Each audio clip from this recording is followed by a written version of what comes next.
Centenas de naves espaciais diplomáticas decolam da Terra em direção ao espaço. Quando chegam ao seu destino, são recebidas por centenas de naves alienígenas. Este é o primeiro contato da humanidade com uma civilização extraterrestre. As pessoas conseguiram detectá-la não muito tempo atrás em um sistema estelar muito perto da nossa casa, a Próxima Centauri. Esta estrela anã vermelha é a mais próxima do nosso sistema solar. É 7 vezes menor que o nosso Sol, o que a torna apenas 50% maior que Júpiter. A Próxima Centauri também é 8 vezes mais leve que o Sol. Este sistema estelar está a 4,2 anos-luz de distância. É quanto tempo um fóton de luz leva para viajar desta estrela até a Terra. Em comparação, a luz solar precisa de apenas 8 minutos para chegar ao nosso planeta. Se você decidisse viajar para a Próxima Centauri, levaria cerca de 73 mil anos para voar para lá em um foguete convencional. A nossa civilização inteligente existe há menos tempo que isso. Mas não é a estrela em si que nos interessa, é o planeta que a orbita. Seu nome é Próxima Centauri B. É 17% maior que a Terra e cerca de 10% mais pesado. Ele orbita sua estrela a uma distância de 7,3 milhões de quilômetros. Em comparação, a Terra está a 150 milhões de quilômetros de distância do Sol. Isso é uma distância 20 vezes maior. Mas a estrela central, Próxima Centauri, é uma anã vermelha. Não emite tanta luz e calor quanto o nosso Sol. Assim, o planeta Próxima Centauri B está situado na zona habitável da estrela. Está localizado a uma distância tão perfeita de sua estrela-mãe que o planeta não fica muito quente e nem se transforma em um bloco de gelo. Em outras palavras, a temperatura lá possibilita que a água exista em seu estado líquido. Isso significa que Próxima Centauri B pode hospedar a vida. Mas outras observações do planeta tornam isso incerto. A estrela hospedeira é muito instável. Seu brilho muda com muita frequência. Em 2017, astrônomos testemunharam um flash catastrófico. A estrela aumentou seu brilho em 1000 vezes por 10 segundos. Antes disso, teve outro flash mais fraco. O planeta recebeu uma enorme quantidade de radiação. Se houvesse vida lá, esse flash teria acabado com ela por completo. No geral, Próxima Centauri B recebe cerca de 400 vezes mais raios X do que a Terra. Organismos vivos complexos não podem viver sob tais condições. Os cientistas dizem que, mesmo que houvesse uma atmosfera e um oceano em Próxima Centauri B, essa radiação constante simplesmente os eliminaria do planeta. Próxima Centauri B está tão perto de sua estrela hospedeira que tem uma rotação sincronizada com ela. Isso significa que o planeta está sempre com o mesmo lado virado para a estrela, assim como a Lua está voltada para a Terra. Isso significa que apenas um lado do planeta recebe essa terrível quantidade de radiação. E alguns especialistas especulam que uma civilização inteligente pode viver no lado escuro do planeta, e pode ser essa civilização que nos enviou o estranho sinal que astrônomos captaram em 2019. Os cientistas o descreveram como uma chama óptica brilhante de longa duração, acompanhada por uma série de rajadas de rádio intensas e coerentes.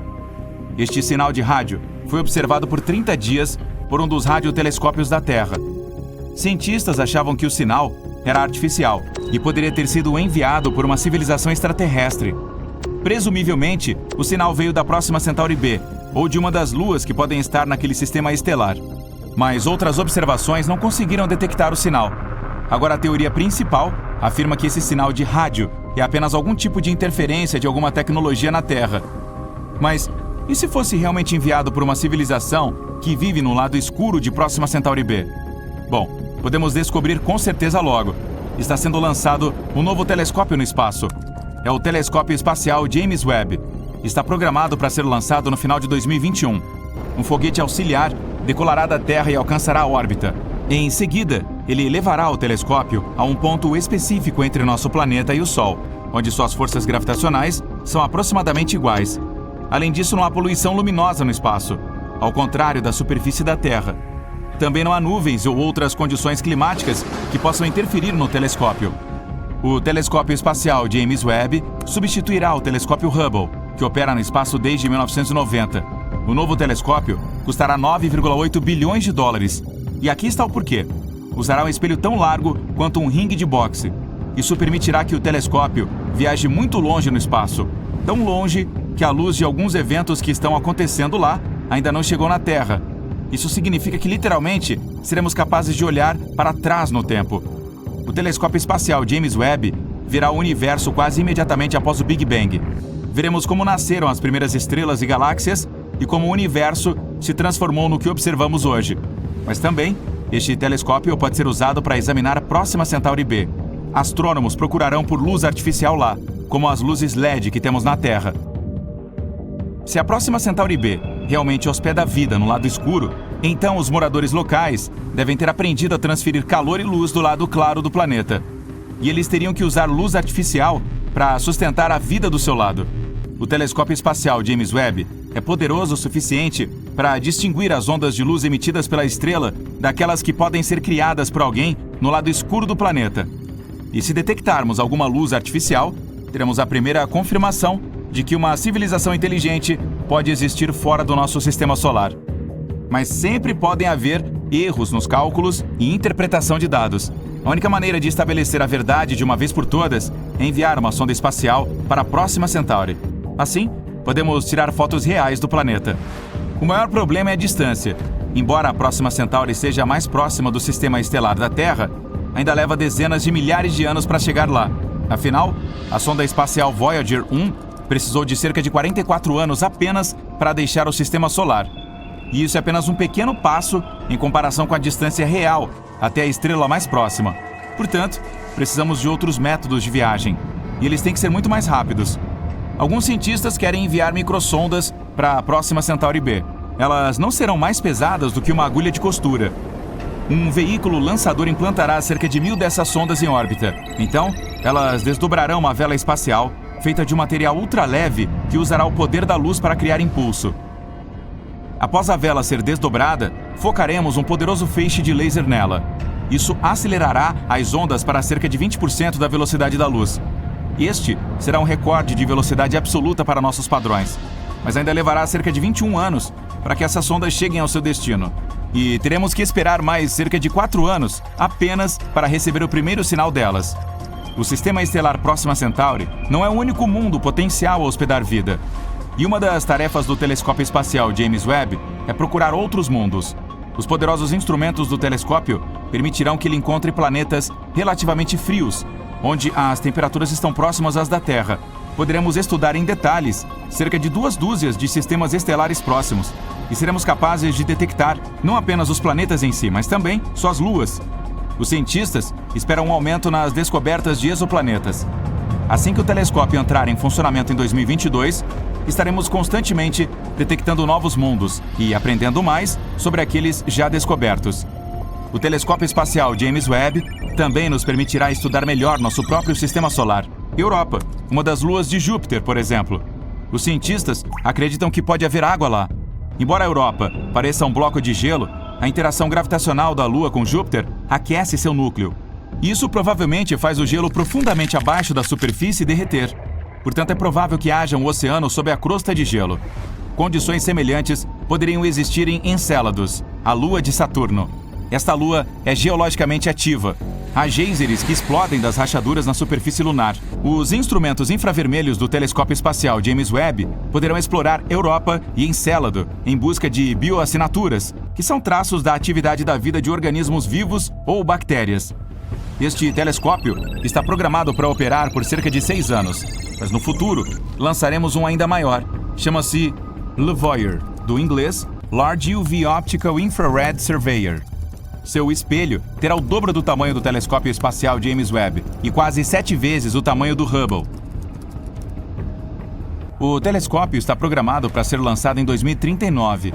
Vamos colocá-lo em órbita com a ajuda de um foguete super pesado. Então, teremos que levar o telescópio ao seu destino, 1,5 milhão de quilômetros de distância da Terra. E aí começarão suas observações. É possível que tenhamos aprendido a viajar mais rápido do que a velocidade da luz até lá. Então, se encontrarmos um planeta potencialmente habitável com a ajuda do telescópio, podemos enviar uma sonda espacial ou até mesmo uma equipe de exploradores para lá. Neste caso, uma reunião diplomática com uma civilização extraterrestre pode se tornar uma realidade. A busca por ETs começou. Definitivamente está rolando.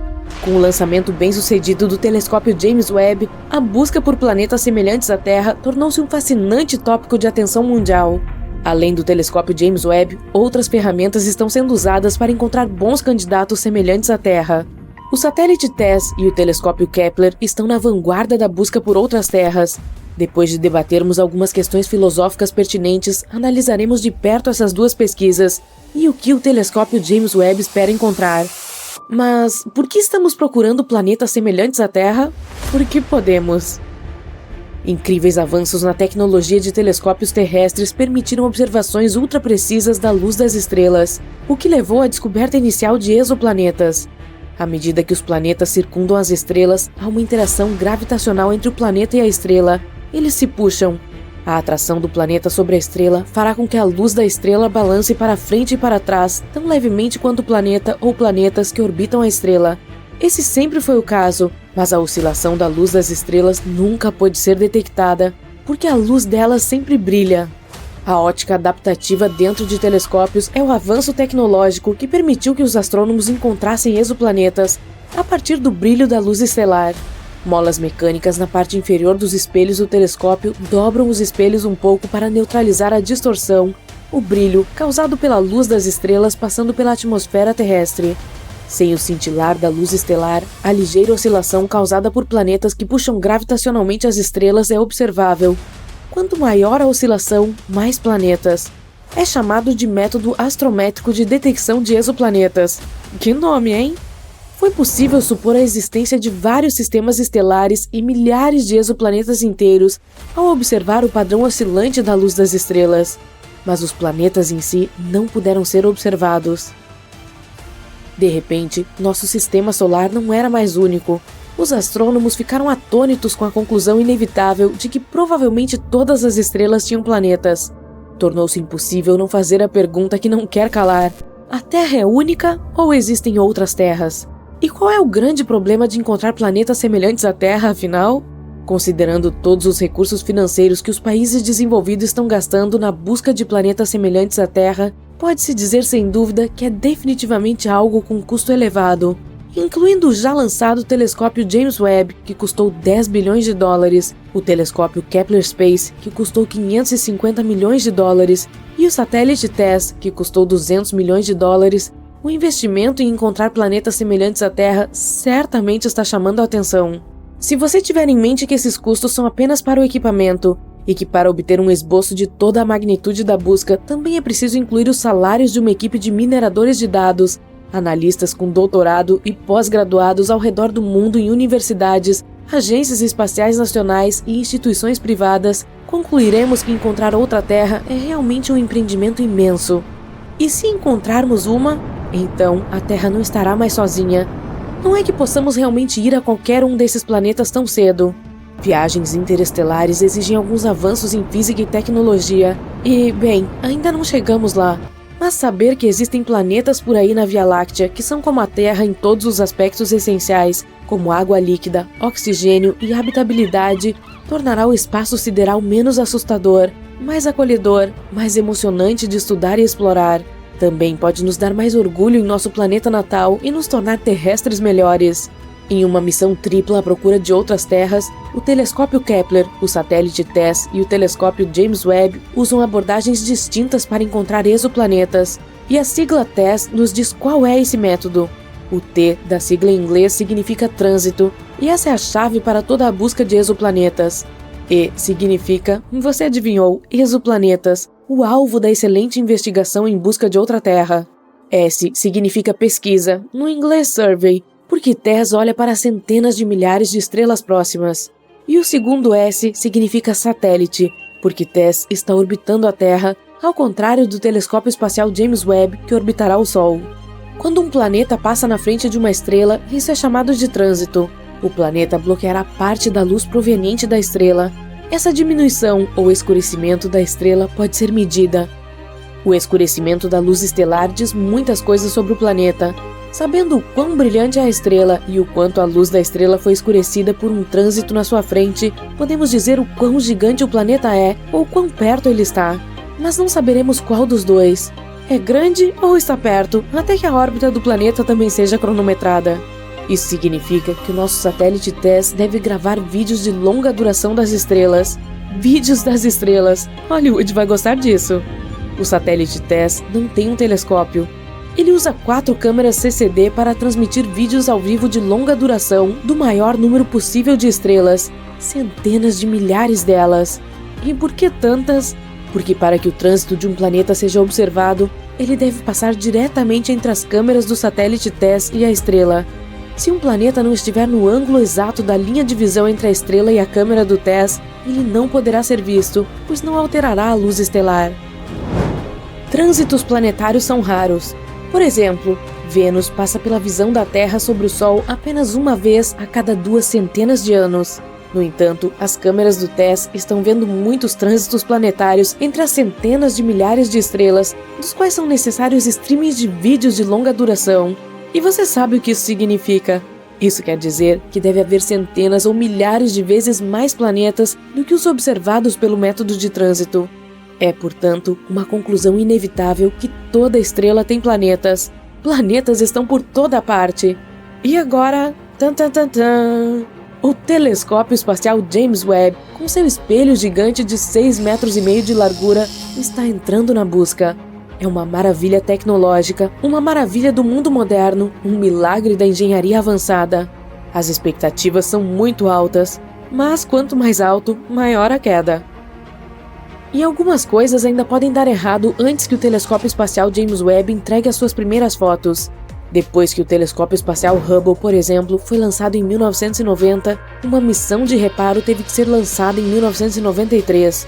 O espelho no Hubble não foi muito bem inspecionado, e suas fotos estavam fora de foco. Astronautas tiveram que subir e executar uma caminhada espacial espetacular para consertar o espelho. Após a correção, as fotos que o Hubble enviou de volta eram mais precisas do que conforme o projeto. Foi assim que um modelo melhorado surgiu. Isso não pode acontecer com o telescópio James Webb. O telescópio espacial Hubble orbita a Terra e é acessível aos astronautas. O telescópio James Webb orbita o Sol e está bem além da Lua, fora do alcance dos astronautas porque não há naves espaciais equipadas para carregá-los até lá. Não pode ser corrigido manualmente se algo der errado. Somando-se aos desafios, o telescópio espacial James Webb possui apenas uma câmera a bordo para inspecionar qualquer dano que possa sofrer ou mau funcionamento mecânico que possa se desenvolver no ambiente hostil do espaço interplanetário. Quaisquer correções remotas precisarão ser feitas às cegas a partir da Terra. O telescópio espacial James Webb agora está totalmente implantado. Os 18 segmentos espelhados precisarão ser alinhados para produzir uma única imagem. Este processo extremamente importante levará vários meses para ser concluído após o telescópio estar totalmente implantado. 70 dos primeiros 286 objetivos de observação têm exoplanetas como alvo. Usando dados de pesquisas anteriores de exoplanetas, ele não terá que perder tempo procurando exoplanetas. Suas localizações e órbitas já são conhecidas. O telescópio James Webb irá direto atrás deles. Este não é um telescópio óptico no mesmo sentido que o telescópio espacial Hubble ou qualquer telescópio comum que observe luz visível. Ele observa luz vermelha. Espera-se que as fotos dos planetas sejam pontos brilhantes, um pouco difusos se tiverem atmosfera. Os espectros dos planetas fornecerão mais informações sobre o exoplaneta. Quaisquer gases ao redor de um exoplaneta absorverão alguma luz estelar à medida que a luz estelar passar pela atmosfera dos planetas. Suponhamos que haja metano, oxigênio ou dióxido de carbono na atmosfera do planeta, os gases que mais indicam vida. Nesse caso, o telescópio James Webb poderá diferenciá-los por análise espectroscópica. Um retrato inteiro do exoplaneta pode ser formado a partir das informações infravermelhas, suas faixas de temperatura, conteúdo atmosférico, probabilidade de água líquida e até mesmo probabilidade de vida. E isso é muito importante. O telescópio espacial James Webb também tem outras missões para realizar. É designado para examinar a formação estelar e a formação de planetas e nebulosas na Via Láctea. Entender como os sistemas solares se formam faz parte da busca por outra Terra. Ao detectar luz infravermelha, o telescópio James Webb espiará as galáxias mais distantes, galáxias cuja luz visível é bloqueada por poeira e gás. Essas galáxias distantes foram formadas logo após o Big Bang. Investigar a sua formação é uma missão essencial para o telescópio James Webb. Essas galáxias mais distantes estão acelerando tão rápido que a luz que emitem é esticada abaixo da frequência do espectro visível, no infravermelho. O grande telescópio pode ver essas galáxias anteriormente invisíveis. esperamos aprender sobre a misteriosa energia negra que está fazendo com que o universo se expanda a uma velocidade cada vez mais acelerada. A esperança é grande de que o telescópio espacial James Webb expanda significativamente nosso conhecimento deste incrível universo em que todos vivemos. Júpiter tem 79 luas conhecidas, e as 4 maiores, que são particularmente interessantes, são as de Galileu. Elas foram nomeadas em homenagem a Galileu Galilei, que as descobriu no século 17. As 4 têm algo em comum, mas ao mesmo tempo são muito diferentes. Europa é a menor delas, com um diâmetro de 3.000 quilômetros. Orbita Júpiter a cada 3 dias e meio. As primeiras imagens que obtivemos de lá foram tiradas na década de 1970. A superfície dela consiste principalmente de gelo de água. É uma lua com longas fraturas, geralmente com cerca de 1 quilômetro de largura, que podem se estender por milhares de quilômetros em sua superfície. Elas provavelmente se formaram quando a crosta se separou com a força das marés no misterioso oceano abaixo da superfície. Em 2012, os cientistas descobriram plumas de vapor d'água em erupção, perto do polo sul dela, subindo até 200 quilômetros. Elas podem nos ajudar a descobrir o que há dentro de Europa sem precisar pousar lá.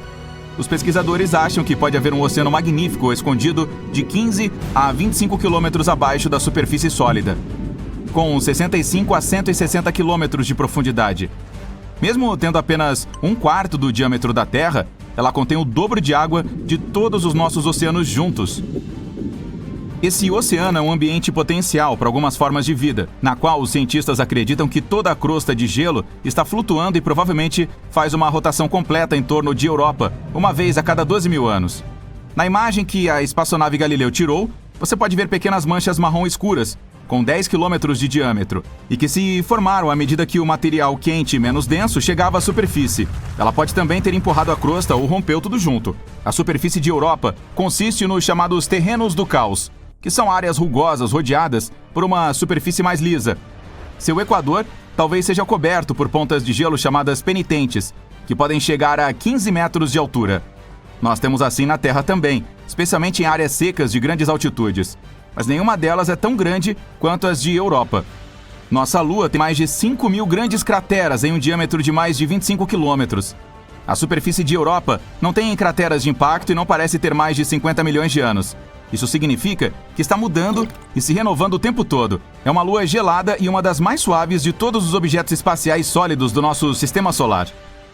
Por causa disso, é 5 vezes mais brilhante que a nossa. Europa está sob uma rajada constante de radiação vinda de Júpiter, tão forte que não duraríamos nem um dia lá. Ela está 5 vezes mais longe do centro de nosso sistema solar do que a Terra.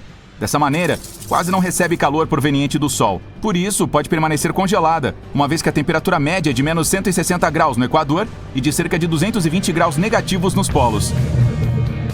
Há cerca de 40 anos, a espaçonave Voyager 1 chegou perto da Lua rochosa e descobriu que ela é a campeã vulcânica do nosso sistema solar. É a quinta de Júpiter, a mais interna, e tem 4 bilhões e meio de anos, quase a mesma idade do próprio planeta. É semelhante em tamanho ao nosso satélite natural, e ainda tem densidade e quantidade de gravidade semelhantes. Mais luas do nosso sistema solar consistem em silicatos e água congelada, mas Io é feita de ferro e rocha de silicato. Você conseguiria ver algumas belas auroras ali. Conforme ela gira em torno de Júpiter, as auroras mudam o brilho o tempo todo, mas estão sempre lá. Io fica relativamente perto do planeta, quase 420 mil quilômetros acima do topo de suas nuvens. Se você pudesse ir até lá e dar uma olhada em Júpiter, ele pareceria 40 vezes maior no céu do que a nossa Lua. Observar as estrelas lá seria incrível. Io precisa de 42 horas e meia para orbitar Júpiter, sendo que a nossa Lua necessita de quase um mês. Em alguns pontos, a altura da maré desse satélite de Júpiter pode chegar a 100 metros. É semelhante ao que temos na Terra. A gravidade da nossa Lua causa marés oceânicas. Io não tem oceano, mas o próprio solo se move, subindo e descendo. É como se um elevador o levasse para o fundo e depois para o topo de um prédio de 30 andares. A gravidade de Júpiter e de suas outras grandes luas afetam Io. Então as marés de solo em sua superfície são 5 vezes mais altas que as oceânicas mais altas do nosso planeta. Tudo isso deixa o local tão quente por dentro que alguns dos materiais internos derretem, fervem e tentam escapar da maneira que for possível. Eventualmente formam-se um buraco no chão, que então se transforma em um vulcão. Io é o corpo mais ativo do nosso sistema solar quando se trata de vulcões. Lá existem mais de 400 deles. com 150 em erupção o tempo todo. Alguns lançam suas plumas de gás quente a 320 km no espaço. Seria difícil andar até lá, pois estamos falando de um mundo muito intenso de planícies aluviais de rocha líquida, enormes fluxos de lava, múltiplos lagos com esse elemento e gigantescas montanhas em colapso. Ganimedes, a maior lua do sistema solar que conhecemos, também tem o maior oceano. Ela é 26% maior do que Mercúrio em termos de volume, mas é menos densa. Esse satélite natural gigante tem uma crosta espessa de água congelada a 150 km de profundidade. Pode haver um enorme oceano de água líquida por baixo, que se estende por 100 km de profundidade, o que é cerca de 10 vezes mais do que o ponto mais profundo dos oceanos da Terra. A Voyager também detectou calotas polares de gelo lá. Ganimedes é metade rocha, metade água, incluindo pequenas quantidades de metais e gelo. Sua atmosfera é muito fina e não contém oxigênio. O oceano provavelmente não contém vida. A Terra é um grande exemplo de como certos micróbios e criaturas podem sobreviver nas profundezas sem luz solar. Mas o oceano de Ganimedes é tão profundo e a pressão é tão forte que a água no fundo provavelmente se comprimiu de volta a gelo. Certas formas de vida nas áreas mais profundas do nosso oceano sobrevivem graças às fontes geotérmicas que ejetam minerais, como é provável que haja gelo espesso entre o oceano e o núcleo. Esse não é o caso de Ganimedes, mas o oceano lá é salgado, com várias camadas divididas por pedaços de gelo. Se houver alguma chance de vida, pode ser na parte onde o núcleo rochoso está em contato com a camada mais interna do gelo. Por baixo de toda aquela água e gelo, Ganimedes é a única lua em todo o sistema solar com um campo magnético. Isso é possível porque ela tem um núcleo líquido. Além disso, circunda Júpiter aproximadamente uma vez a cada 7 dias. Sua órbita é excêntrica, ou seja, em alguns pontos fica bem perto do planeta. Ganimedes, Io e Europa têm forças gravitacionais que afetam umas às outras. No momento em que Ganimedes orbita Júpiter uma vez, Europa faz 2 órbitas e Io 4. 1/3 da superfície de Ganimedes contém grandes regiões escuras, enquanto os outros 2/3 são mais claros. As áreas escuras são mais antigas e contêm mais crateras. As mais claras têm cristas e sulcos longos com cerca de 700 metros de altura e milhares de quilômetros de comprimento. Calisto, a terceira maior lua do sistema solar em diâmetro, precisa de 17 dias terrestres para orbitar Júpiter. Sua atmosfera é bem fina. Existem muitas crateras de impactos, mas sua crosta antiga é basicamente a mesma há mais de 4 bilhões de anos. Quando um planeta é geologicamente ativo, como a Terra, algumas coisas podem apagar a maioria das evidências de impactos anteriores. Água, vulcões, movimentos das placas tectônicas, atividade humana e o clima. Tudo isso modifica a superfície. Calisto não tem nada disso. Os cientistas acham que essa lua costumava ser um mundo oceânico que acabou congelando. Ela foi atingida por meteoros de vez em quando, mas permaneceu intocada em sua maior parte. No entanto, possui algumas crateras bastante impressionantes, como Valhalla, a maior cratera com vários anéis do nosso sistema solar, com 4.000 quilômetros de diâmetro. As principais crateras em Calisto contêm mais anéis do que em outros corpos celestes. O que quer que tenha atingido esta lua era grande o suficiente para perfurar a fina crosta, fazendo com que a água se espalhasse na superfície. E abaixo desta crosta fina pode haver um oceano salgado ou gelo macio. A sonda espacial Galileu detectou que o campo magnético de Júpiter não conseguia penetrar através dessa lua, provavelmente por causa de uma camada de, pelo menos, 10 quilômetros de espessura. E é por isso que é difícil explorar Calisto. Luas como Europa têm aberturas que ejetam água dos oceanos subterrâneos. Mas para explorar Calisto e observar mais sobre seu passado, teríamos que usar um método à moda antiga, escavando através da crosta. Se quiséssemos chegar às partes externas do nosso sistema solar, Calisto seria um ótimo local, pois a radiação de Júpiter não o alcança, então estaríamos mais seguros lá do que em algumas outras luas internas. No coração da galáxia há um objeto misterioso como nenhum astrônomo jamais viu. Ele se espalha pelo céu como uma estrela cadente sob o efeito de cafeína. Então, o que é essa misteriosa bolha e como ela está relacionada ao buraco negro no centro da nossa galáxia? Vamos descobrir. Esse objeto é chamado de X7. É a misteriosa bolha que está rondando o buraco negro supermassivo da nossa galáxia há décadas. Alguns até dizem que está à espreita por lá há centenas de anos. Sabemos algumas coisas sobre o X7. Por exemplo, ele pesa cerca de 50 vezes mais que a Terra. Pode parecer muito se você for um terráqueo, mas no espaço, isso é como uma gota no oceano. O X7 também está se movendo muito rápido, a velocidades de até 1.126 km/h. Isso é mais rápido do que você tentando pegar a última fatia de pizza antes que seu colega de quarto a pegue. Mas o que é isso, afinal? Uma estrela mágica que nunca vimos antes? Uma nave espacial extraterrestre? Bem, existem algumas teorias relacionadas ao futuro destino trágico da bolha.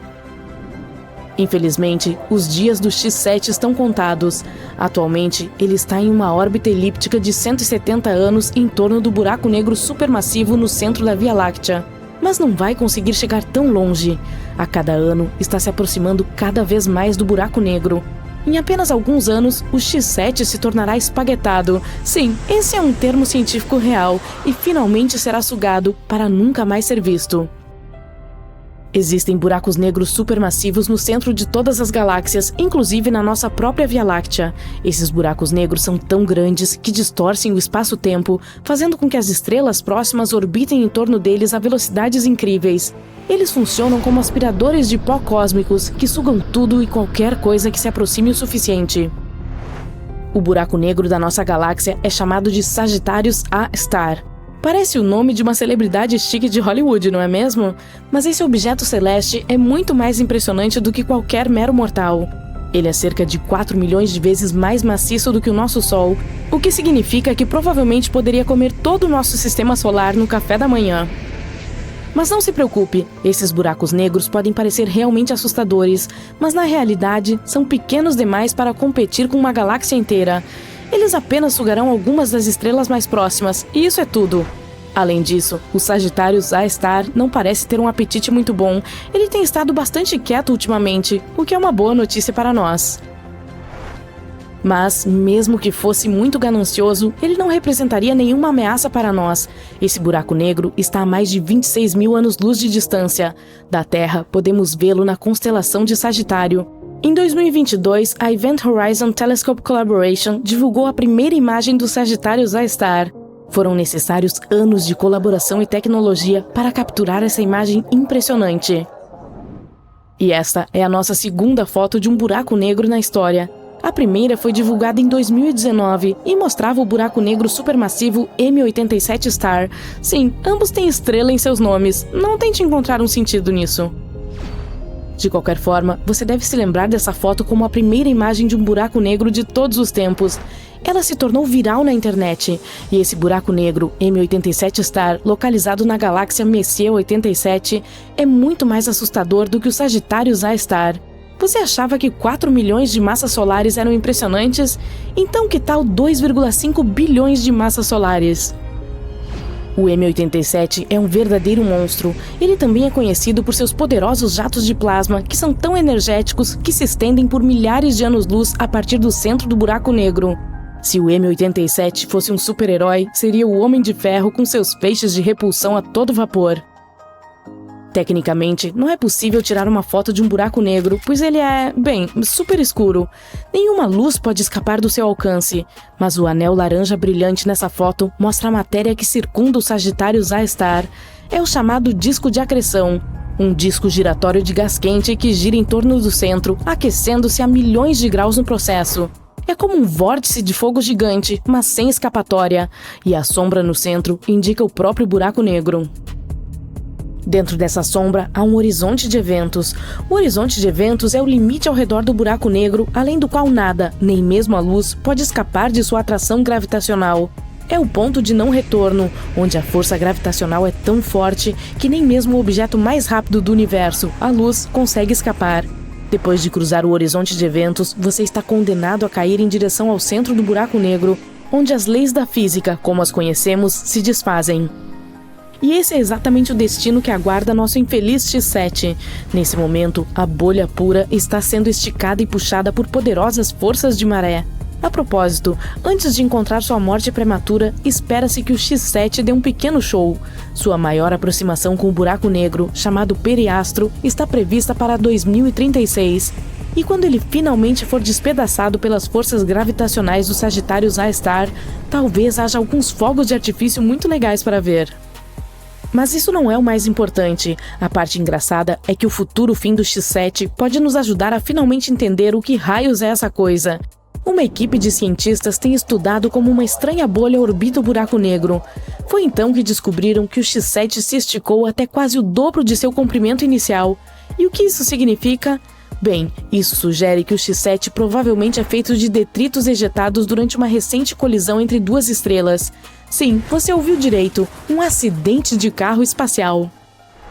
Imagine o seguinte, duas estrelas se apaixonam e começam a circular uma em torno da outra por muitos anos.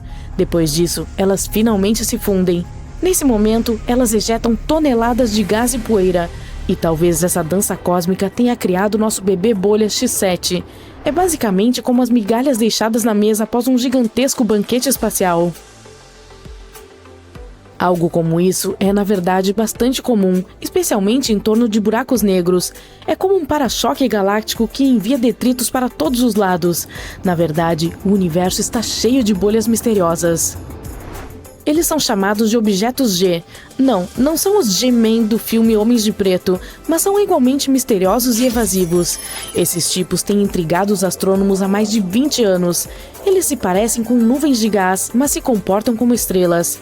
É como se não conseguissem decidir se querem ser uma nuvem ou uma estrela.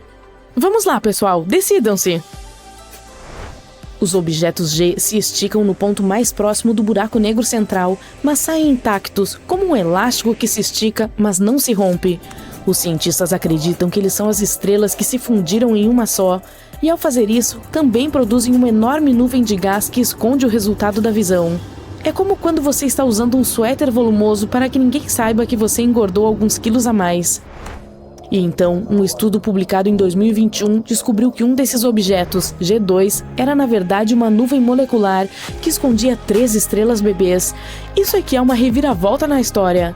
Mas o X7 é a ovelha perdida da estranha família de bolhas. Ele é significativamente diferente dos objetos G, como o primo estranho que você vê uma vez por ano nas reuniões de família. Sua evolução tem sido mais dramática. Além disso, não está sendo mantido unido por uma massa que se esconde em seu centro. Então, como ele está sendo mantido unido? Pó de fada? Magia? Precisamos de respostas. É por isso que os cientistas acreditam que o X7 não é um objeto G propriamente dito, mas sim detritos deixados por ele. Ou talvez não temos a menor ideia. As possibilidades são infinitas, e é isso que torna a astronomia tão empolgante. Portanto, vamos manter nossos olhos nos céus e ver que outros objetos estranhos estão por aí. Quem sabe talvez descobramos outra bolha misteriosa, e dessa vez seja uma nave espacial. Isso sim seria incrível. Nos últimos anos, os cientistas fizeram 2 descobertas revolucionárias sobre nosso universo. Graças às novas tecnologias, olhamos para o passado distante e aprendemos algo que pode mudar nossa compreensão do universo para sempre. Quais são essas descobertas e o que elas significam para nós? Vamos descobrir. Recentemente, revelamos a primeira imagem colorida do telescópio espacial James Webb. É uma foto alucinante que captura milhares de galáxias antigas. Essa luz mais antiga documentada na história do universo data de mais de 13 bilhões de anos atrás. Isso é apenas 600 milhões de anos após o Big Bang. É como dar uma espiada no álbum de bebê do universo. Mas isso foi apenas o começo. Os astrônomos esperavam ver algumas galáxias minúsculas e jovens, mas o que encontraram foi uma verdadeira surpresa, impossivelmente maciça, e tudo isso a partir de apenas um pequeno ponto vermelho. O principal autor do estudo, Ivo Labé, estava trabalhando no computador como de costume, e de repente obteve 2 números. Idade, 13,1 bilhões de anos. Peso, 100 bilhões de estrelas. Quando percebeu o que isso significava, quase cuspiu seu café. Mas esse ponto vermelho foi apenas o começo. No dia seguinte, eles encontraram mais 5 galáxias iguais a essa. Na verdade, essas 6 galáxias maciças são tão antigas quanto a própria Via Láctea. Toda a equipe de pesquisa ficou incrédula. Eles pensaram, peraí, o quê? Elas não poderiam ser tão maduras tão cedo no tempo. Será que cometemos um erro? Mas não, o telescópio espacial James Webb, o novo cara legal do bloco espacial, tem sérias habilidades. Ele pode ver através de nuvens de poeira com sua visão infravermelha e detectar galáxias que antes eram invisíveis. Esqueça o Hubble, tem um novo observador de estrelas na cidade. Mas por que isso abalou tanto as coisas? Porque essa descoberta afeta a nossa compreensão de como as galáxias se formaram. Vamos tentar explicar. Há muito tempo, 13,8 bilhões de anos atrás, para ser preciso, nosso universo nasceu. Ele ficou relaxando por um tempo, e então começou a formar as primeiras galáxias. E essas galáxias estavam cheias de gás e poeira. Por fim, esse gás começou a se transformar em estrelas. Algumas galáxias eram mais maciças e tinham mais estrelas, e outras eram mais leves e quase não tinham estrelas. De qualquer forma, todas elas cresceram gradualmente. As estrelas nelas nasceram lenta e suavemente. É assim que nossos modelos atuais explicam esse fato. Mas essas novas observações do telescópio espacial James Webb mostram uma surpresa inesperada. Parece que, mesmo no início do universo, nossos antigos amigos tinham muitas estrelas, mais do que esperávamos. Se for esse o caso, então essas galáxias são como os superdotados do universo. Elas pularam a fase de crescimento pequeno e gradual e foram direto para serem gigantescas rompedoras do universo. De acordo com o nosso modelo cosmológico atual, elas nem deveriam existir, mas existem. Portanto, parece que após o Big Bang, as estrelas estavam se formando muito mais rápido do que pensávamos, o que é muito estranho. Isso pode significar que há algo faltando em nossa compreensão da formação das galáxias. Como você pode ver, essas rompedoras do universo estão realmente fazendo jus ao nome, causando um possível consenso total entre os cientistas. O universo estava tipo, ei, estou prestes a virar os modelos cosmológicos de cabeça para baixo. Mas não devemos tirar conclusões precipitadas. Há muitas teorias que poderiam explicar essas descobertas surpreendentes sem quebrar o modelo padrão. Por exemplo, talvez a luz que estamos vendo não esteja vindo de estrelas, mas de discos rodopiantes de destruição em torno de buracos negros supermassivos. Essas bestas cósmicas colossais podem engolir a matéria e cuspir um espetáculo de luz deslumbrante. E o olhar aguçado do telescópio James Webb está detectando esses enigmáticos discos de acreção como nunca antes. Ou talvez essas galáxias possam estar brincando de esconde-esconde conosco. Talvez haja algo mais na história que ainda não vimos. Afinal de contas, o universo é vasto e misterioso, e nós apenas começamos a arranhar a superfície. Opa! Precisamos ir mais devagar aqui. Antes de tentarmos explicar tudo isso, precisamos confirmar se essas galáxias antigas são realmente tão antigas assim. Embora mesmo que sejam apenas buracos negros supermassivos, isso ainda mostra uma mudança surpreendente. Teremos que esperar cerca de 1 ano para descobrir. Uma coisa é certa: o telescópio espacial James Webb definitivamente nos ensinou uma lição valiosa. Espere o inesperado. E esse é apenas o começo do inesperado. A equipe de Ivo Labé não foi a única a fazer uma descoberta tão grande. Tem também uma equipe que afirma ter desvendado os segredos do passado do universo, e isso vale 2 prêmios Nobel. Saia da frente, telescópio espacial James Webb, porque essa descoberta veio de uma antena que é menor do que uma geladeira e custa menos de 5 milhões de dólares. Isso é que é caça às pechinchas espaciais. Os astrônomos captaram esse sinal que trouxe algumas surpresas. Ele estava vindo das primeiras estrelas do nosso universo, na época em que elas estavam apenas começando a cintilar. Diga oi para nossos ancestrais celestiais novamente. No entanto, o sinal era bem estranho. As temperaturas eram anormalmente baixas e havia uma onda pronunciada que deixou os astrônomos encucados. Tem uma teoria. A matéria escura pode ter aprontado algumas, e se esse for o caso, então podemos estar realmente à beira de uma grande descoberta. Imagine que você está olhando para o céu noturno repleto de estrelas, mas há algo mais lá que você não consegue ver. É como um manto invisível que cobre todo o universo. Os cientistas chamam esse material misterioso de matéria escura. Essa matéria é como o fantasma do nosso mundo. Ela não emite, absorve ou reflete nenhuma luz. Não podemos vê-la com telescópios, nem com nossos olhos. É por isso que a chamamos de matéria escura. Mas se não podemos detectá-la de forma alguma, como sabemos que ela existe? Por causa de sua atração gravitacional. Um dia percebemos que nossa compreensão de como as galáxias foram criadas estava incorreta. De acordo com nossos cálculos, elas deveriam ter sido um gás caótico, mas algo as manteve unidas, transformando-as em espirais, como um tipo de cola invisível. Então pensamos, talvez essa cola invisível realmente exista? Se a Lua fosse invisível, ainda assim suspeitaríamos que ela existe em algum lugar porque sua gravidade afeta as marés na Terra. Esse também é o caso da matéria escura. Sua gravidade influencia o movimento das galáxias e de outros objetos cósmicos. De fato, a matéria escura constitui uma grande parte do universo, cerca de 27% dele. Além disso, a matéria normal que podemos ver, como estrelas, planetas e galáxias, representa apenas cerca de 5% do universo. Portanto, embora não possamos ver a matéria escura, na verdade há mais dela no universo do que tudo o que podemos ver. Os cientistas ainda estão tentando descobrir se a matéria escura existe e do que ela pode ser feita. Algumas teorias sugerem que ela poderia ser composta de partículas exóticas que são diferentes das partículas com as quais estamos acostumados. Outras afirmam que pode ser algum tipo de matéria estranha, não descoberta, que não interage com a luz de forma alguma. De qualquer maneira, é um mistério intrigante. E se algum dia confirmarmos a existência da matéria escura, nossa compreensão do mundo mudará para sempre. Portanto, agora você pode entender por que a comunidade científica está tão empolgada. Se essa descoberta for confirmada, teremos a primeira prova real da existência da matéria escura.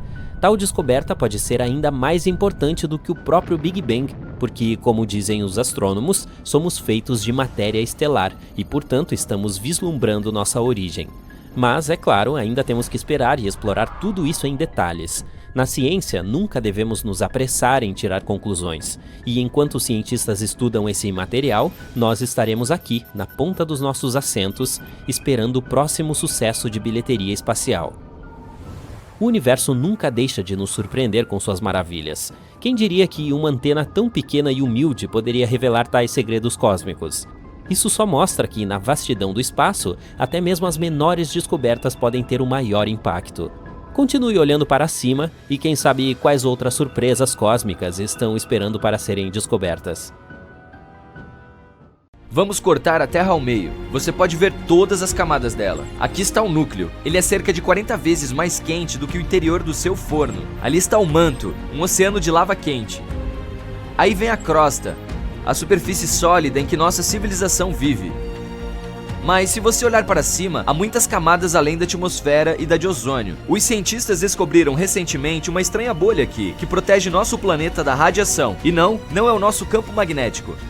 Essa bolha é feita de ondas de rádio. Nós as utilizamos para nos comunicar. Nosso planeta brilha como uma árvore de Natal no espectro de rádio. Mas estamos interessados em ondas de frequência muito baixa, aquelas que nos permitem manter contato com submarinos. Então, as ondas de rádio são como as de luz ou as oceânicas regulares. Olhe para esta. A distância entre os dois picos é o comprimento da onda, e o número delas, ao longo de um período de tempo, é a frequência. Por exemplo, existem 10 ondas neste intervalo de 1 segundo. Então, você consegue adivinhar a frequência dessa? Sim, é de 10 Hz. Os telefones celulares usam as de 300 a 3000 MHz. Então adicione mais 6 zeros a esse número. Mas ondas dessa frequência não penetram bem nas barreiras. Pense em como você perde a conexão do celular quando está dirigindo por um túnel. Isso é porque tem metal dentro, que é um material condutor que enfraquece muito as ondas de rádio. A água salgada também é uma espécie de condutor. Então, se o submarino for muito fundo, a espessa camada de água enfraquece o sinal e perdemos a comunicação. Para mantê-la, enviamos menos ondas, mas as tornamos mais longas. Na mesma quantidade de tempo, a frequência das curtas será muito maior do que as das longas. É por isso que são chamadas de ondas de frequência muito baixa. Mas, como se vê, elas viajam por toda a Terra e até no espaço, onde as coisas começam a ficar interessantes. As ondas colidem com partículas de radiação do Sol. Pensamos na nossa estrela como uma gigante amigável que nos dá luz e calor, mas na verdade ela emite muita radiação nociva. Cada explosão ou descarga elétrica de material no Sol causa uma explosão ainda maior de radiação. Essas partículas voam para o nosso planeta, assim como as ondas de rádio. Elas viajam 150 milhões de quilômetros até a Terra em 8 minutos e colidem com nossa bolha, que atua como um escudo.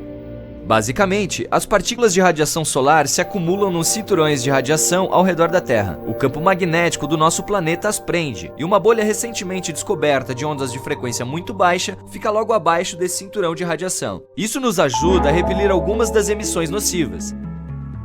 A análise dos estudos antigos confirmou que os cinturões de radiação costumavam ser muito mais baixos e mais próximos da Terra. Mas quando nossa civilização começou a usar o rádio ativamente, nossas ondas elevaram esse cinturão mais para o alto. Ninguém esperava tal efeito. Mas isso nos dará uma maneira de proteger os astronautas no futuro.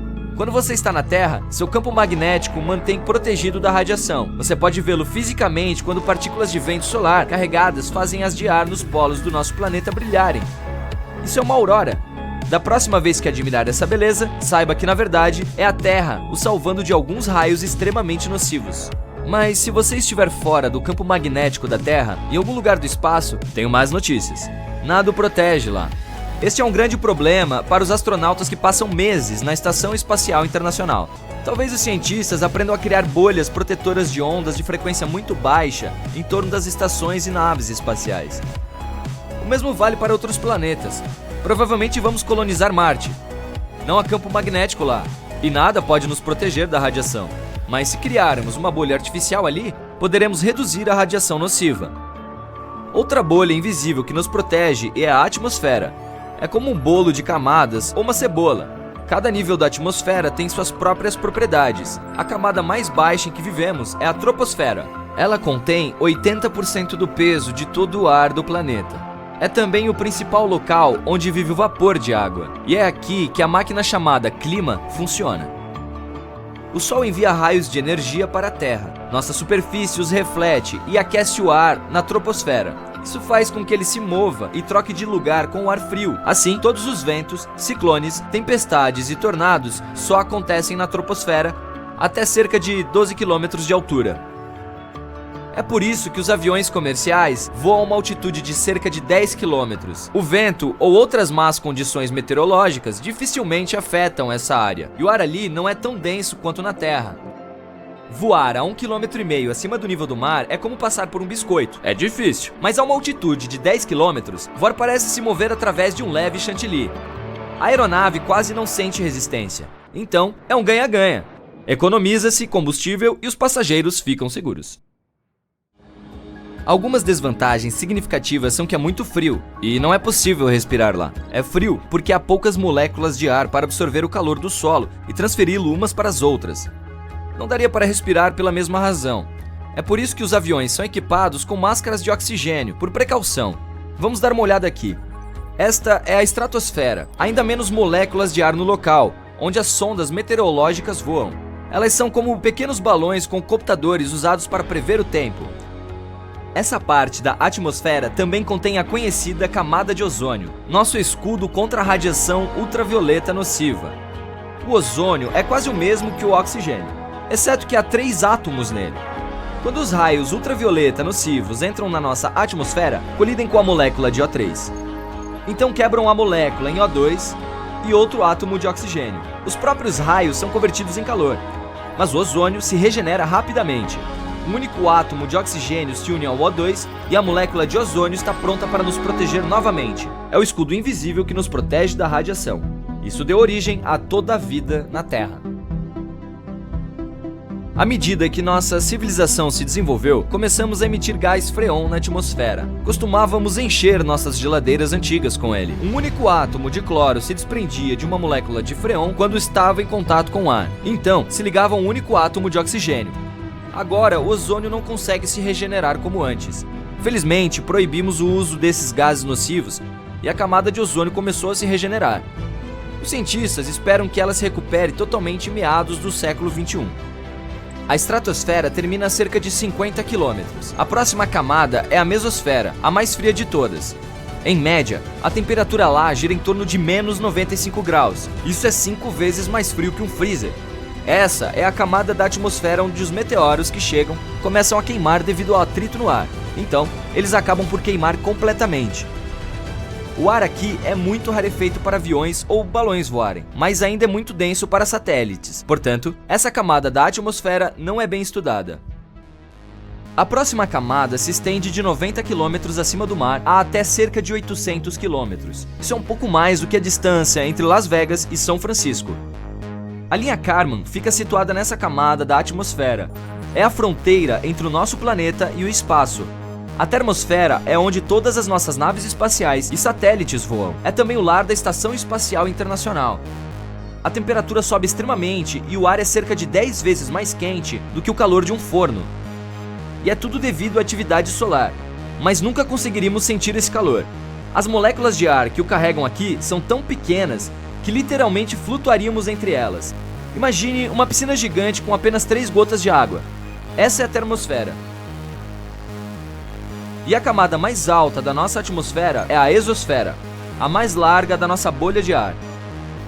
Os cientistas acreditam que seus limites estão a meio caminho da Lua, a cerca de 190 mil quilômetros. Esse é o ponto onde a pressão da radiação solar começa a exceder a gravidade da Terra.